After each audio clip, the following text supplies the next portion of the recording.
varios estudios importantes que documentan lo que se ha hecho en términos de valoración de servicios ambientales.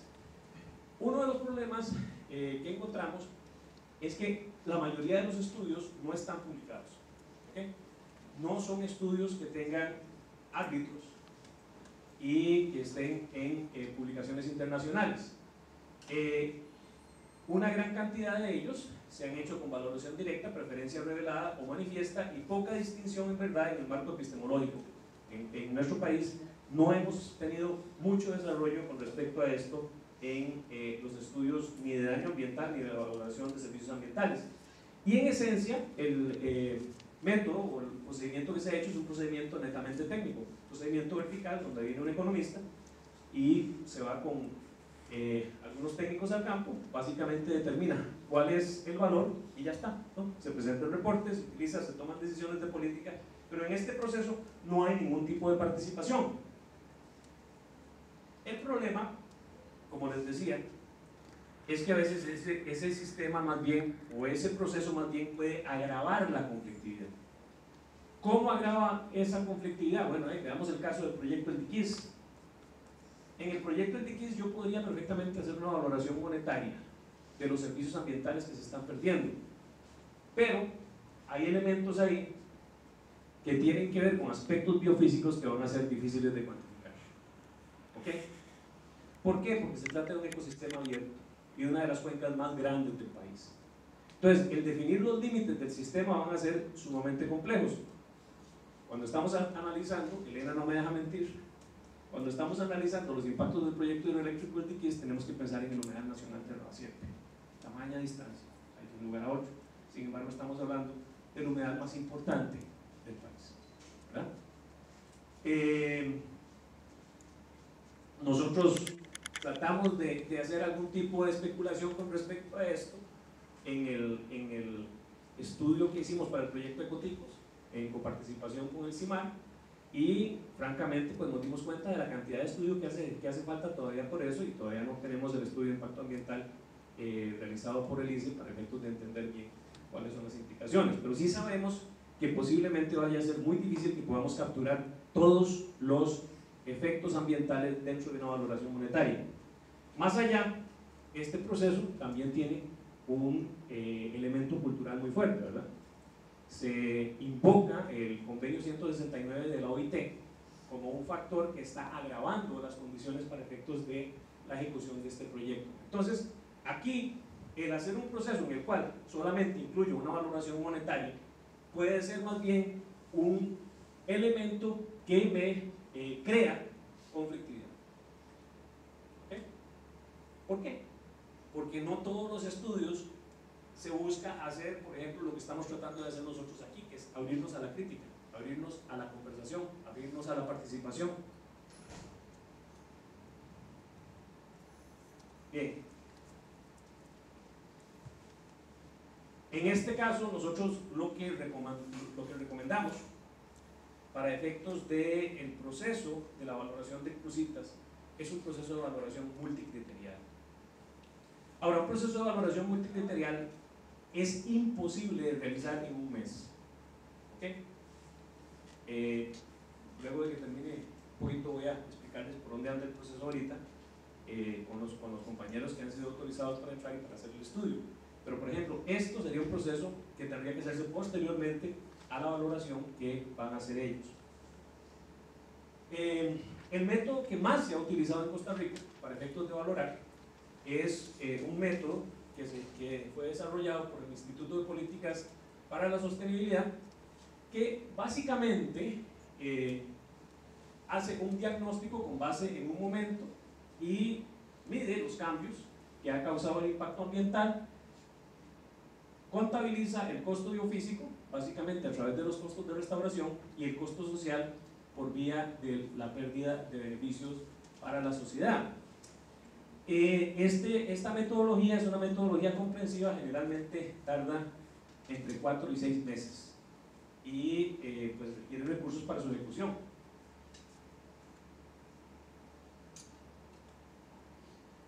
También hay un método que se ha utilizado y que se ha desarrollado en el área de conservación Arenal Huetar Norte, que es el método Balca.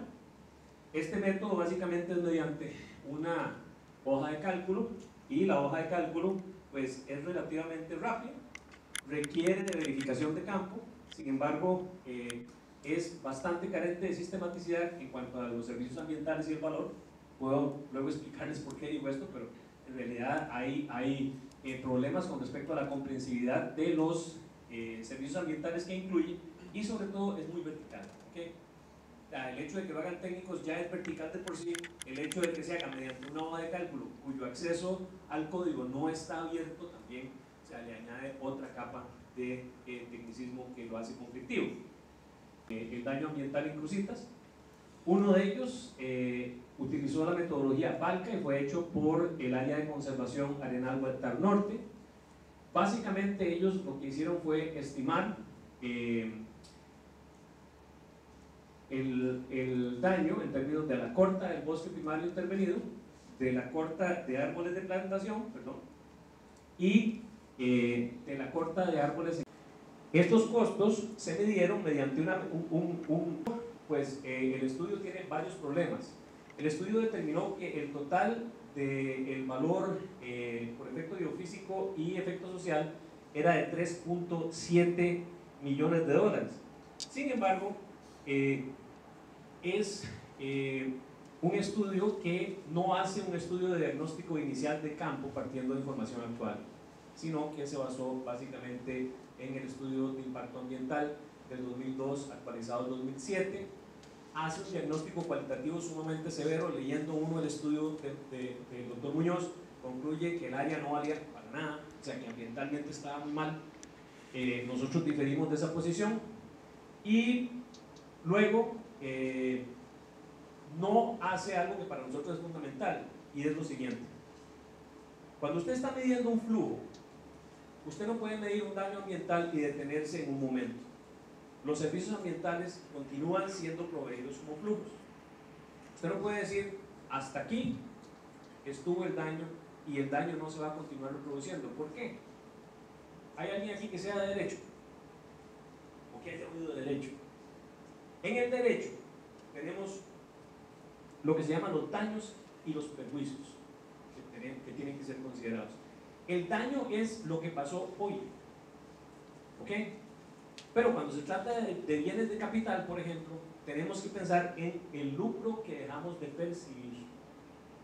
En el caso de los servicios ecosistémicos, esa analogía es fundamentalmente la misma. Tenemos que seguir mirando cuántos servicios dejamos de percibir hasta el momento en que se restaure el ecosistema hasta su condición original, ¿correcto?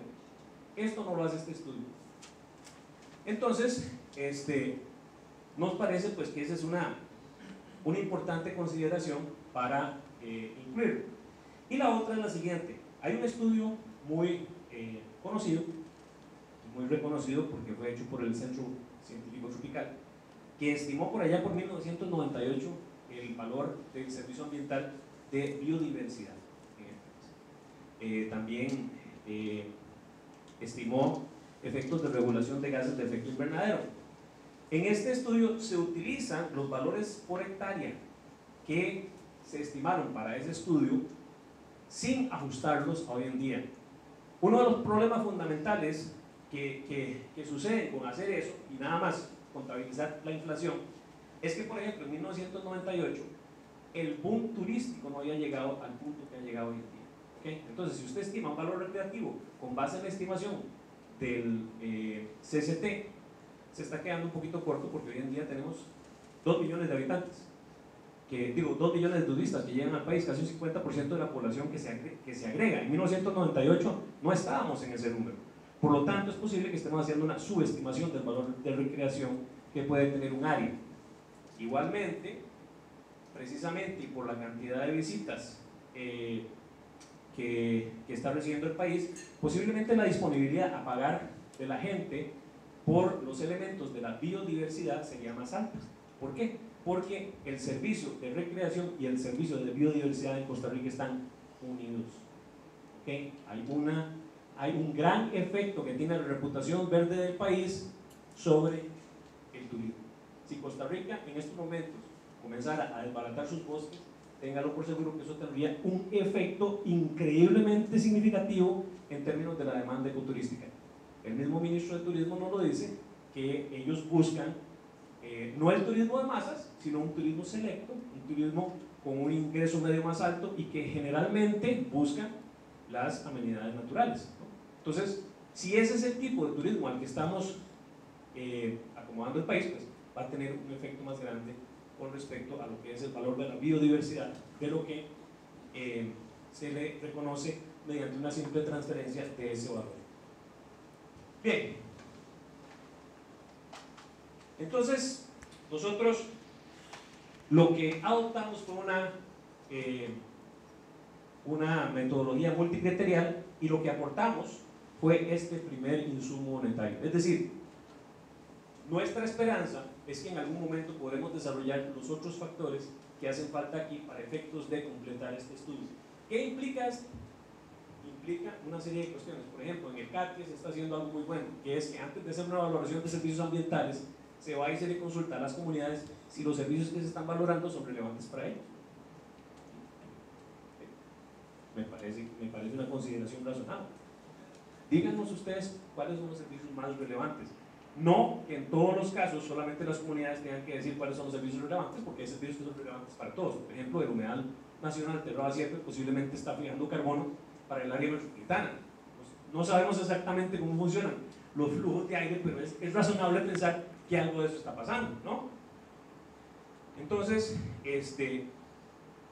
no es que sea absoluto, pero sí debería considerarse. Asimismo, a la hora que determinamos el valor de un servicio ecosistémico, pues ayuda mucho, y nosotros lo tuvimos con la experiencia del humedal de Roa Sierpe, que la gente pueda pensar, bueno, ¿y de este valor cuánto me queda a mí?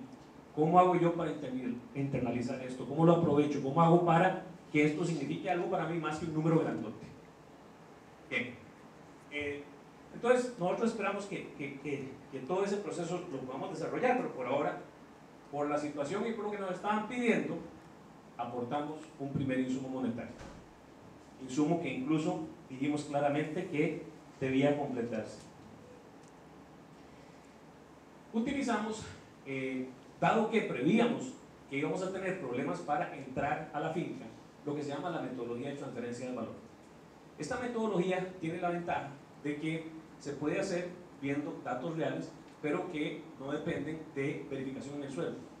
¿Okay? Sí, pueden verificarse en el campo, pero se pueden hacer mediante imágenes satelitales. De hecho, esta fue la misma metodología que se utilizó para efectos de valorar el daño ambiental en el caso de Isla Portillos, donde Ramsar dio un dictamen. ¿Se acuerdan que no podía entrar la gente a la Isla Portillos porque estaba la cuestión FUNCI?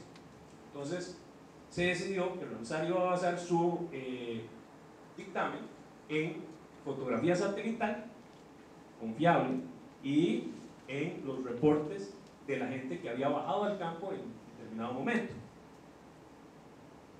Nosotros utilizamos esta metodología, libros, uno que está a punto de publicarse en Inglaterra por la casa editorial Routledge, y es el estudio que hicimos en Roa Sierpe en cooperación con el CIMAR, y otro que estamos publicando con Harvard University Press, y que es el de Isla Portillos. Básicamente hay varios tipos de error que se pueden. Entonces buscamos estudios que fuesen hechos en Costa Rica o en contextos muy cercanos para efectos de hacer las transferencias del valor.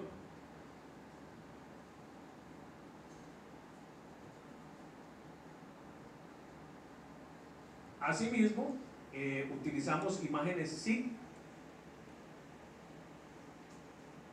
No pudimos hacer visitas de campo porque Industrias Infinito no nos dejó entrar, y también pudimos contar con fotos de sobrevuelos que se realizaron el 27 de febrero del año 2012. Las fuentes de los datos de valor fueron estudios publicados, evaluados de acuerdo con los protocolos de Earth Economics, y para reducir el error de generalización y dificultad utilizamos 15 estudios del país, como les decía. Bien, Entonces hicimos las zonas verdes son las zonas de bosque maduro, las zonas ¿cómo se llama? Verde claro son las zonas de regeneración, bosque secundario, las zonas rosadas son pasto arbolado y las zonas amarillas son las zonas de repaso. Con base en esta situación base, se hizo una estimación del valor de los servicios ambientales, base también. Verán ustedes aquí que nosotros hacemos un rango de valor bajo y valor alto. Esto es para prevenir el hecho de que no estábamos en estos momentos todavía entrando al campo y diciendo, ok, el ecosistema está funcionando al máximo o al mínimo. Eso es un detalle importante a la hora de afinar y a la hora de tener datos de campo, ¿no? O sea, que uno puede tomar decisiones entre estos rangos. Nosotros no estábamos todavía listos para tomar decisiones entre estos rangos. La valoración inicial que hicimos, básicamente, digamos, estableció estos rangos. Esto es para el cuadrante completo y aquí abajo tenemos lo que fueron propiamente las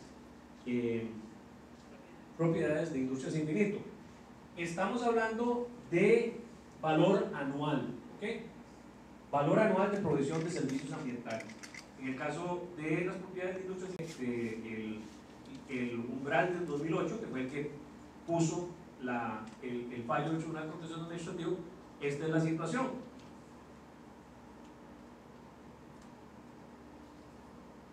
La valoración dentro del cuadrante, de hecho, aumentó, ¿ok?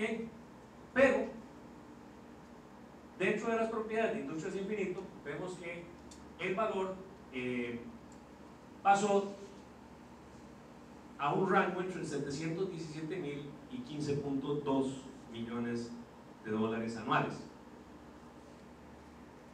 Esto se debió a estos cambios en cuanto a la cobertura del suelo, que nos dieron más o menos una pérdida neta de bosque secundario y de bosque maduro de cerca de 86 hectáreas. Así medimos el cambio y vemos aquí el valor actual neto dentro de las propiedades de Industrias Infinito. Ven ustedes aquí que proyectamos el valor actual neto, es decir, esto es proyectado a 25 años y a 10 años.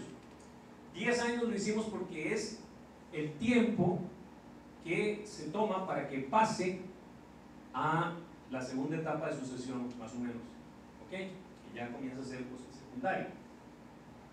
Los 25 años para que sea bosque maduro, y lo ven aquí al 1, al 4 y al 10%. El rango que nosotros consideramos más apropiado fue el rango del 1 y el 4%. ¿Por qué? Bueno, básicamente por la conflictividad, ¿ok?